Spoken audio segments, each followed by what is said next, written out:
What's up, everybody? Welcome to another episode of Call Her Creator, powered by Stan. I am your host, Caitlin Rhodes, also known as Social Marketing Queen over on Instagram. And today we're going to be talking about Instagram engagement. Now, whether you're a creator, an entrepreneur, maybe you have a brand, I want you guys to tune in weekly because I'm going to continue to give you marketing updates, social media strategies, everything you need to grow your business online so that you can leave your 9-to-5 job. So today's episode, I am breaking down Instagram engagement. Now, I know a lot of us struggle with engagement, getting those likes, comments, shares. I get a lot of clients out there who are posting consistently, they're showing up every day, but they're not getting the engagement that they want. They're not getting any comments. People aren't sharing their stuff. And typically, whenever I go do a profile audit for people that are complaining about these things, I can nail down exactly what they're not doing that's causing them to have low engagement. So today we're going to kind of walk through what some of those things you're doing wrong and how you can actually help them. I'll give you 10 actionable tips that you can take away today from this episode. Now, before we get into increasing your engagement, I like to start off with a social media update. So this week, we're talking about polls. Now, not everyone has this new feature, but I have it. And what it does is it allows you to add polls to your reels. This has been a really cool way for me to get more engagement. I've seen a lot of people are actually interacting with the poll that I put on my reel. I don't know if it's helping me get more reels views, but the reel that I did test it on actually got really good feedback. All right, so looking back at the reel that I posted, what I did was I asked a pretty simple question. I believe that the question was something like, is your engagement down right now? And then the answer was yes or no. So of course, that was an easy question for people to answer. I always want you guys to think about your customer. Don't make them think too hard about things. So if you are going to test out this new poll feature on your reels, make sure, one, that it's related to the reel that you're posting. 2, it's an easy to answer question. And 3, it's something that gets them thinking about things, something that's going to actually teach them something. So for the sake of an example, I believe the reel that I posted was something about engagement, and I taught you how to increase your engagement. And then the poll was asking if you're having trouble with engagement right now. So it all kind of tied in together. But the main goal there is that it gets engagement on my reel. It gets people clicking. You know what they say about engagement. Once you're getting more comments, likes, and shares, the algorithm starts to favor your content and share it to more people. So I do believe that this is a really good feature for all of us to try out. It's not going to hurt your account. So why not test it? If you have this feature, what will happen is when you go to post a reel, when you go to write in your caption, you'll see something there that says polls right in the caption area. So if you have this new feature, you will see it. But again, it's new. It's being tested, so only a few people have it. Not everyone has it right now, but it's a cool feature. I think that you should try it. And let me know, go to my Instagram account, Social Marketing Queen, or Call Her Creator, and let me know if you have this feature, if you've tested it. And I want to know, how did that reel perform if you did use this update? All right, so let's get into the juicy training for today. The podcast episode is all about increasing your engagement. And this is one of the biggest things that people ask me how to do is, how do you get all those comments? How do you get all those likes? But I am very strategic with my content, guys. I don't just post what I think is going to perform well. I don't post something that I think is going to make me look good. I truly think about my follower and my audience and what are they going to like. That's what I'm going to post about, because that's what's going to get them talking. That's what's going to get them engaging with my content. And hopefully the algorithm will see that and keep sharing me to more and more people. So before we get into the 10 ways to improve your engagement, let's talk about the algorithm for a second. Now, a little caveat here. If you see people sharing reels or post all the time, these so-called Instagram gurus are like, oh, the algorithm changed this week. To be completely honest with you, the algorithm does not change that much. Okay. So we've had the same algorithm over on Instagram. What changes is maybe the metrics that they're using, or maybe new features are being tested. But as far as the algorithm goes, at the end of the day, Instagram wants you to spend time on their app. So if you're posting relatable, share-worthy content that gets people talking, gets people engaging, the algorithm is going to like your account, it's going to favor you, and it's going to keep sharing you to more and more people. So don't really buy into those reels, those hooks that say the algorithm has changed, because it probably hasn't really changed. There's just some things maybe that you could do to improve your content. So there's 3 main things that impact the algorithm. I have notes here because the algorithm is very intricate with all of the details, right? So first is who. There's a who, what, and when, okay? Are we back in language arts in high school? That's how I feel like right now. So the who. Whose post are you interacting with? If you frequently like or comment on someone's content all the time, then more than likely you're going to keep seeing their content in your feed. So keep that in mind. The more that you interact with this specific account, you're going to keep seeing them in your feed. Now, if you flip that to the other way, the more that your customer interacts with your account, they're going to keep seeing your content. So kind of think about your audience and think about yourself. That's how you can kind of train, quote unquote, the algorithm to serve your content to a certain group of people, because you keep that same group of people engaging with your content. The next one is the what. What type of content do you engage with? If you love beauty content, the algorithm will keep showing you beauty content. If you like mental health awareness, the algorithm is going to keep showing you mental health awareness accounts. Same goes with your audience. Whatever they tend to interact with all the time is what's going to get shown. So if you want them to favor your account, if you want the algorithm to keep showing your content, you need to make them engage with your content. And then there's the when. If you get on the app daily, you're probably going to see things in chronological order. But if you're not getting on the app daily, then what you're going to see when you log in is maybe like the most important thing, like maybe the highest performing reel or the highest performing content that was in your feed over the last week because you haven't been checking in. It's the algorithm basically is going to like highlight you some content in your feed. Now, there's a couple other things that impact the way that the algorithm will rank your post, and that is the quality of your image or video. Make sure it's not blurry. If you've screenshot stuff and it's, the quality is a little off, the algorithm will be able to read that and it's not going to favor that content. Originality is also high on the list. So if you've already kind of shared something on Instagram and they see you repost it again, the algorithm can actually tell if you post the same thing. Watermarks are also a big no-no over on Instagram. So if you're taking TikTok videos and reposting them over to your Instagram, just remove the watermark. There are apps out there that will remove them for you for free. It's easy. You don't have to do any heavy lifting. You just upload your video into them. Reported content also will push down in the ranking feeds because obviously if someone reported your content, there's might be something wrong with it. The algorithm's not going to share it. And then lastly, if you have a violation, if you've went against Instagram's community guidelines, then that content is not going to get shared. Now you can always go into your settings and check on the status of your account to make sure that you are not violating any of Instagram's terms. Now, the nitty gritty stuff. So first, a pro tip, if you want to improve your ranking with the algorithm, the best thing you can do is drive as many interactions on your post as possible. Building momentum with your existing community equals your content is surfaced to new audiences. So it's not always about, let me just go, grow my following. No, make the audience that you have already happy. And when they're happy and they're interacting with your content, I promise you the algorithm is going to serve your content to new faces. But you need to love on your current audience first before you go out and try to find new followers. So keep that in mind with every piece of content that you share. Think about your current followers. How can you make them happy? How can you engage them? How can you get them to send your post to someone else or share it to their stories? Love on your people. All right, so let's get into some actionable steps that you can take to increase your engagement on Instagram. So the first one is going to be Instagram story stickers. So I've talked about this in past episodes before. If you really want to engage your audience over on stories, then use the engagement stickers. That's what Instagram made them for engagement. So engagement stickers, they're an easy way to encourage your followers to engage with you, which helps create a loyal following that they feel connected to your brand.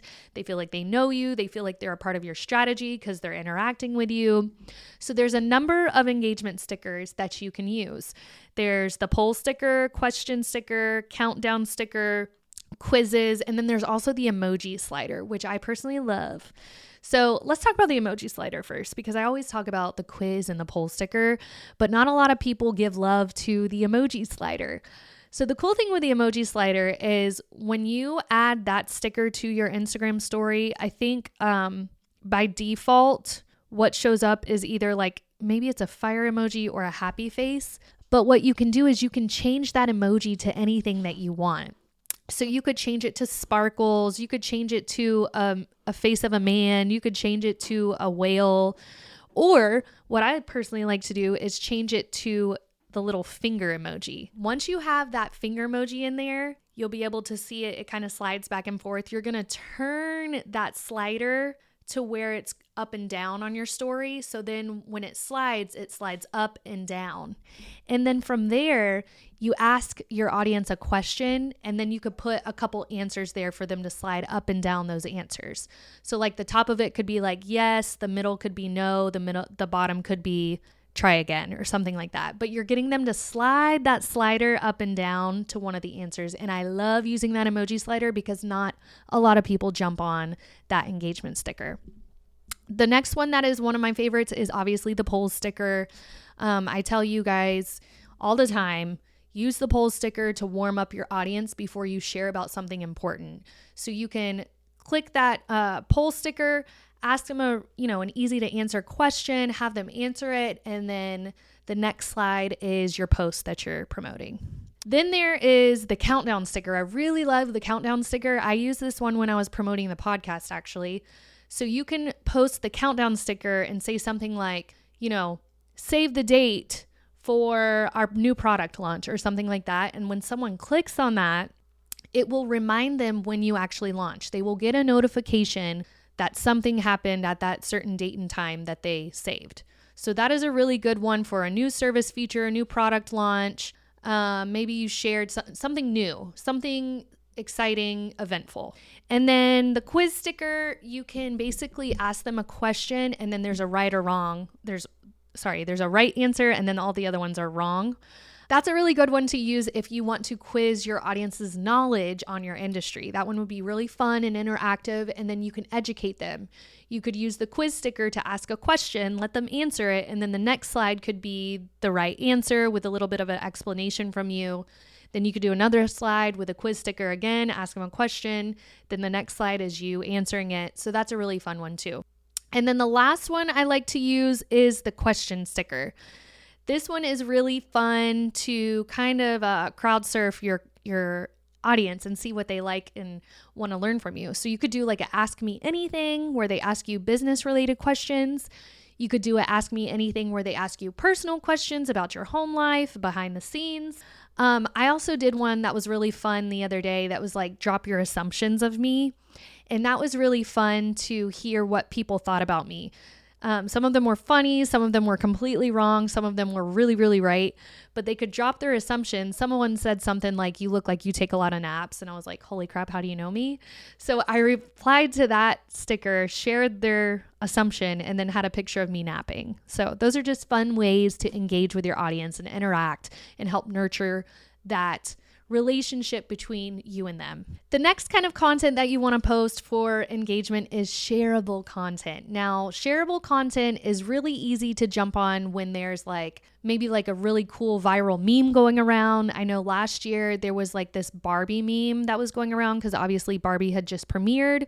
So I went and used that meme and I said something like, Barbie as a business owner, and then it had different stages of Barbie crying, and that one drummed up a ton of engagement. I reached 46,000 people and 2,900 of them engaged, and then I had 400 profile visits from that meme. So relatable memes, the Twitter post, if you go and write a status, you could screenshot whatever you write and share that as an Instagram post. Those are share worthy. They go viral. They work really, really well. You could do maybe some thought leadership where you're sharing a industry hack or an industry tip, or you could tell a story about, the customer's journey, how they found you, what they bought, what you solved for them. There's so much you could do with the Twitter memes. Those are really fun to use. And then another shareable content that I like to do is quotes. You can go over to Pinterest and find quotes that have already went viral, that have already performed well. Don't recreate the wheel. Find these famous quotes from people, then go over into Canva and create a personalized quote graphic. Make sure that you credit whoever said it, and then you can share that as content on your Instagram. And those typically go off too, because people, maybe they're feeling some type of way and they read your quote and it really hits them in the heart, so they end up sharing it to their story. I know that I share a bunch of quotes all the time that resonate with me as a business owner. So shareable quotes are really good content to share as well. The next kind of content that works really well and gets your Instagram engagement up is carousel posts. Now, carousels are an engagement goldmine in my opinion, because they require you to spend time reading and swiping through. Now, if you don't know what an Instagram carousel is, that is where you can upload up to 10 images or videos, and it's like swipeable content on your Instagram. Now, the reason that these perform so well is, one, people spend time staring at the carousel, reading through it, swiping through it. And the more time that people spend on content, the more that the algorithm is going to like that and share it with more and more people. Another reason I love carousels too is because you actually get to educate people on a certain topic or discussion. You can dig really deep into that. For example, like maybe you do a carousel that says 5 common mistakes target audience makes. And then the next one walks them through those 5 mistakes. And then the last slide is a call to action to get them to follow you. So there's just ways for you to educate, entertain, and also set yourself up as the industry expert. Carousels can also be used as pictures as well. It does not have to be a Canva template. It doesn't have to be quotes. It doesn't have to teach them anything. Say you're a product-based business and you have clothes. Maybe you do a photo shoot of these new arrivals, and then they can swipe through those new arrivals. Using carousels is always on the top of my list versus static images, because static images are just one image. I think static images are good if you do like a meme, and then carousel would be better for like a photo dump or, the educational type Canva templates that I was talking about. And just so you know, in Club Influence, we share carousels with you guys every 2 weeks. These are custom made graphics that we make in Canva that no one else has. The next thing you need to do to improve your engagement over on Instagram or any social network is putting a call to action on everything that you post.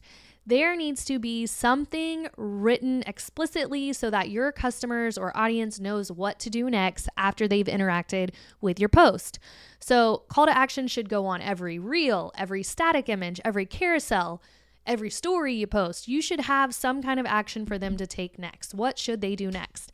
And the thing about our customers is they don't always know what to do next. So we have to be there to tell them. Now, I want y'all to keep in mind that you don't always have to have salesy call to actions. It could also just be engagement type. So like you could say something like, drop your favorite emoji in the comments, or tag your favorite business partner, tag your husband if you can relate. Or maybe you tell them to send this post to so-and-so, send this post to your stories. You see where I'm getting at here? I'm like telling you exactly what to do. I'm giving you an action to take, whether that's sharing, commenting, liking. You could simply say, like this post. That's your call to action. So it doesn't always have to be, grab my free ebook in my link in bio, buy my t-shirt today. Don't always make it salesy. Don't always make it about you and your product. Make it about your audience and how it's going to help them. I've got a few call to actions for you guys to use on your next post. So here's 9 call to actions that you can use on your next Instagram post. First one is vote for your favorite in the comments. Double tap if you agree. Guess which of these is a lie. Save this post for later. DM me for the link. Ask me anything in the comments. Raise your hand if you're feeling like this. Tag someone you know who needs to see this. Tag your business bestie. So go copy and steal some of those call to action on your next post and tell me how they perform. I want to see y'all in my DMs saying, Caitlin, I used this call to action and here's what happened with this post. Here's how it performed. Go ahead and send me screenshots. Let's talk about it in the DMs. The next type of content that helps engagement is one of my favorites, and I talk about it all the time, collaboration post. And this can be a reel, this can be a carousel, this can be a static image, this could be an Instagram live. But the main part is you're going to collaborate with another content creator. Now, if we want to be strategic with this, there's a few things that you can do. One, you can choose a profile that complements your brand. So you don't exactly have to choose someone in your industry. You don't have to choose a competitor. Choose someone that complements what you do. So if you are an ice cream maker, you might collaborate with an event planner. If you are a music producer, you might collaborate with a writer or a singer. You see where I'm going at with this? Like you're finding people in your industry that complement your brand. They're not a direct competitor, but they kind of like they're in the same vicinity as you. You guys can play off each other's audiences. Because if you've got, maybe you're a wedding photographer and you pair up with a wedding event planner, you got to think about it. You guys have probably the same focused audience that you guys are both talking to the same people. So why not get in front of those people together? Wedding photographer gets in front of the event planner's audience. Event planner audience gets in front of the wedding photographer. Your reach skyrockets because you're in front of new people, new eyes. You can also collaborate with an Instagram Live. I love Instagram Lives. I've kind of fallen off of them in the past 6 months, but I'd like to get back on them. I believe that Instagram Lives are a really great way to connect with your audience. Every time I do an Instagram Live, my cup runneth over because people will start commenting to me. They buy my products. If I'm ever up there like talking about a new feature or a new service or new product, I will definitely sell some after that IG Live because people were on there. They saw a face to a name. I humanized my brand and I kind of went into more detail about whatever it is that I wanted to share about. The other thing about Instagram Lives is that it's a two-way street. You've got them commenting to you, you're commenting to them, you can answer them, they can send you emojis, they can send you hearts, they can send you gifts. But it's just a fun, interactive way to engage with your audience and it will increase your engagement. The thing with collaborations posts is that you are sharing shares, views, comments, and you're leveraging each other's communities. And that is a great way to grow on Instagram or any social channel really that offers this kind of feature. All right, number 6, using relevant hashtags can actually help you reach more people. Now, I know that's hard to believe because there's all kinds of Instagram gurus out there that say that hashtags are dead, but they're liars. All right, I'm not going to get that deep. They're not liars, but I stand for hashtags because I've gone back and looked at posts and I've seen, 4,000 people found your post because of this hashtag. And so I am a true believer in hashtags. They work. The key to hashtags is using hashtags that are relevant to your industry in your post. So there's a couple things that I do when it comes to hashtags. I'm going to tell you exactly how to break them up. But first, I want you to know there are studies out there. In fact, Later shared a study not too long ago that showed there is a direct correlation with Instagram reach and Instagram hashtags. The more hashtags you use, the more reach you got on a post. Greater reach typically equals higher engagement levels. And then obviously hashtags are just a great reach tactic. So how can you use hashtags? How should you break them up? So obviously you can use up to 30 hashtags. As an Instagram expert, I do not always use all 30 hashtags. I will use probably like 5 to 10. If I'm being strategic with it, if we are, planning content out for a social media client, you bet your bottom dollar we're using all 30 because it's not going to hurt me. Instagram gives you up to 30 to use. Why not use all 30? I'm just using less than that because I'm lazy. A good little hack here, which a lot of people will tell you, is to go to your notes on your phone and create an Instagram hashtag vault with industry related hashtags, keyword hashtags, location-based hashtags, and just have them all there so that you can easily copy and paste those over to your post. Now, this is how we break up hashtags over at Influence Marketing Studio. We do 3 to 5 hashtags that are specific to the post that we're posting about. So let's just say that we're posting a post about the best time to post on Instagram.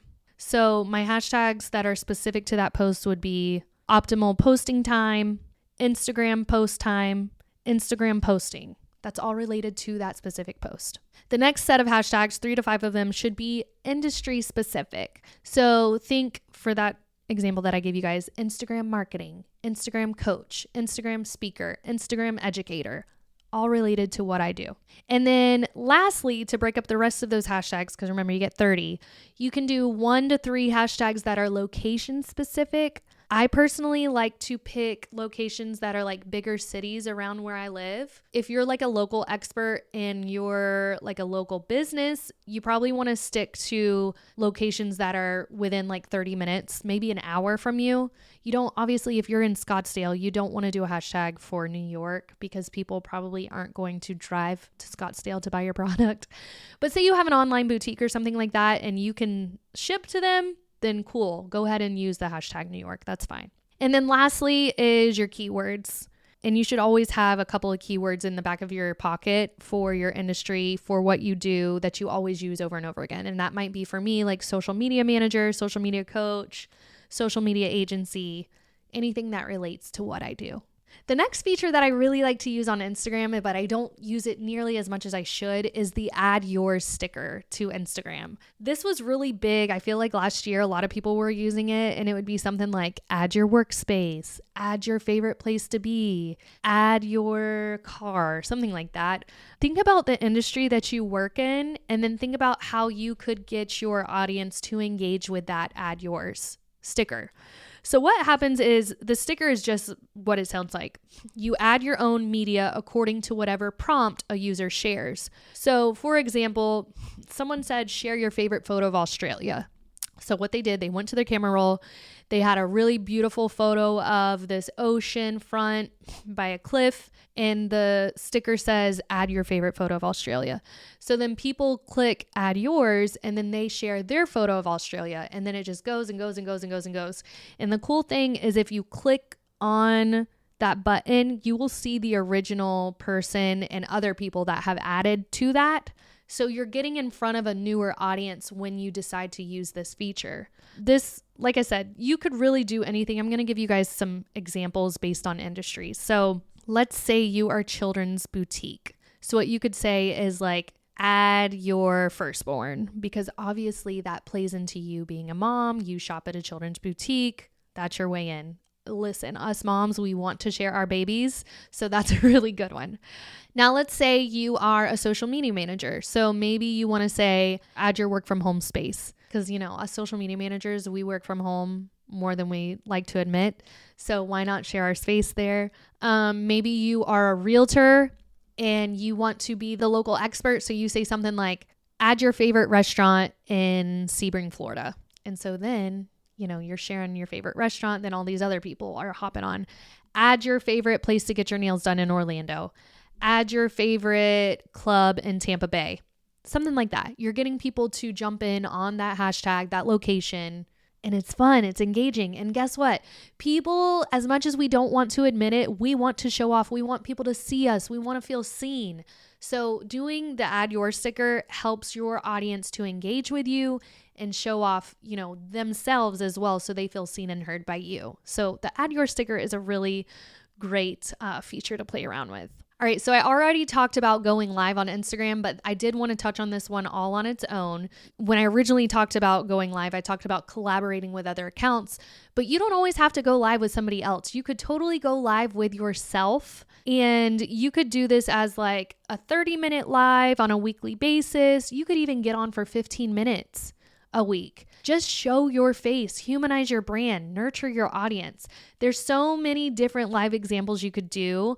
One, you could obviously interview somebody. So you could do a collaboration live and interview someone in your industry or someone that complements your brand. You could also interview a customer, ask them what they bought from you, how they liked it, what they get out of it.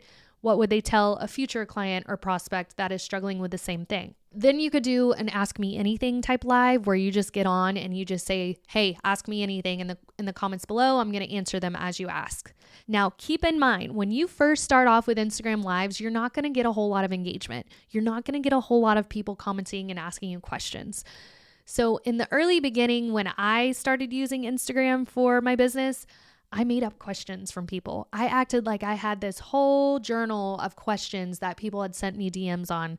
But guess what? I probably got 2 DMs asking me questions. I didn't get all these questions. So I made them up. I thought about my audience. What would they want to know? And then I went through and answered those questions. Now, if you're worried that you can't think of any questions and that you don't think anybody's going to hop on and ask you questions, you could promote your live like a couple days before you actually go live and say something like, drop your questions in the question box, and then go back and use that question sticker that I told you guys about. Tell them, hey, I'm getting ready to go live this Friday. Please drop all of your questions for me. I'll save them and make sure I answer them on Friday. So that's a really good way to get your audience talking. And if no one answers you, ask your mama, ask your friends, ask your uncle, ask your boyfriend, ask your husband, hey, go leave me a question over in my questions box so I can answer them for my followers. That's a really good thing for you to do to get you some questions going. You can also share trending news that's going on. There might have been something that happened in your industry that is time sensitive. That's a really good reason to go live. You can give your feedback on it, your expert opinion on it. People love hearing about a story and then hearing how other people feel about it. That is why Reddit is so popular, because people share the same viewpoints on stuff and they get to talk about it. So doing like a Reddit live, that's a really good one too. Obviously, the number one way to increase your engagement on Instagram is going to be an engagement strategy. So this is our strategy over at Influence Marketing Studio. It only requires 15 minutes of your time. You could do this on a daily basis. You could do this once a week. You could do this 3 times a week. I want you to do what you can do. I don't want you to stress about engagement. I really do want you to follow back and reply to people that comment on your stuff. But if you don't have the time to give 15 minutes a day for engagement, it's okay. You're a business owner. You're a creator. You're busy. But here's how we break up the 15 minutes. First, for the first 5 minutes, we'll comment on 3 to 5 posts in our feed. So we'll just log into Instagram, start scrolling the feed, and comment on 3 to 5 accounts that we, relate to. Then the next 5 minutes, we're replying to 3 to 5 stories. You can reply with an emoji. You could reply back with something genuine. Maybe you connected with them on a different level, so you want to reply to that with your own input. That's a really good one. And then the last 5 minutes of that is you head over to the Explore page. That's going to be like the little magnifying glass button. And you'll find these popular posts that are popping up on your Explore feed, and you'll go and comment on those. Typically, what is the smart way to do over there is to find people that are industry experts that have bigger accounts than you and go comment on their post, because then you'll start seeing other people commenting and you can reply back to their comments. So I do see a lot of Instagram gurus telling you, go comment on accounts that are bigger than yours.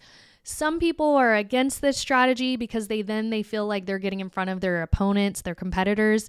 But I like this strategy because you get to connect with other like-minded people in your industry. You get to kind of look through their comments. Typically, the people that are commenting on your competitor's profile, if they're a bigger account, those are your target audience too. So you're going to want to get in that conversation. You're going to want to understand, what are they asking? How are they commenting? What's their feedback on stuff, so that you can understand your audience more. So that's why I tell you guys to head over to the Explore page, because I want you to kind of really get into your audience and your industry. The last way to increase your engagement over on Instagram is to embrace Reels. Now, if you're not on the Reels train yet, what are you waiting for? Because they've been here for a while now. Studies have shown that they're still being favored by the algorithm. I can post a carousel and a reel based on the same exact topic, and the carousel can actually have more details because obviously graphics, you can write more, and my reel will still perform way better than my carousel. And why do I think that is? I think it's because the humanization of it, they see my face to a brand, they start to trust me more. It's more interactive. Sometimes it's more relatable and funny, so they relate to that. Reels are a really good way to get in front of more eyes and to increase your engagement. Now, I have some quick tips when it comes to Reels. One, I want you to post on trends. If you see an audio that's trending and you feel like you can tie that into your own industry, then go ahead and jump on that industry trend and do the reel, because trending audio is still being favored as well over on the Instagram algorithm. The other part of that is doing explanation videos, educational talking videos with your face. These are typically around 30 seconds, 40 seconds, but it really puts you as the industry expert because you're talking, you're connecting with your audience, you're explaining things. You're not just this person behind the scene dancing to this audio. You're actually showing them like your industry expertise because you're talking and explaining about things. I've been testing these 2 different reels out lately. I've been doing more explainer reels, and then I've been obviously still doing the trending audio reels. And I sometimes will get really good engagement over on those talking and explanation reels. And then also I feel like those reels convert more people because they can trust me more versus like a trending audio of me for 7 seconds that just tells people how to use a trending audio. It really relates back to how you learn. In a previous episode that I've shared, the rule of 3, which Lo shared on Stan's account, people learn things differently. Some people learn it by reading, some people learn it by watching, some people learn it, by actually doing. So that's why it's important to play around with your content and do all kinds and see what resonates best with your audience. What resonates for my audience is not going to be the same for you. That's why you can't just copy what other people are doing and wonder why your stuff's not working, because it's different for everybody. It's different for your industry. So lean into your strong characteristic, what makes you you, and lean into that when you're teaching your audience something. Also want to note, you don't need to overly produce your reels. The fun about that is that they are mobile friendly. They're short. B-roll is really hot right now over on Instagram Reels. All that requires is you like filming behind the scenes stuff. I could honestly put my phone up right now and record me talking in this podcast, which I actually have done before. And then I use that later on for B-roll for a future reel. And those always perform really good. So document your day-to-day. When you're pouring your coffee in the morning, when you're at lunch with your significant other, take little snippets of your day and just save it onto your camera roll. And then you can use that for featured reels in the future. All right, so this sums up my pro tips for increasing engagement. If you liked this episode today, please let me know in the comments. Leave me a 5-star review for my podcast so I can keep sharing, these tips with you guys, these expert tips, my expert knowledge, these real stories about marketing. I will see you guys next week on next week's episode. Thank you so much for listening. I love all of you, and I'll see you soon.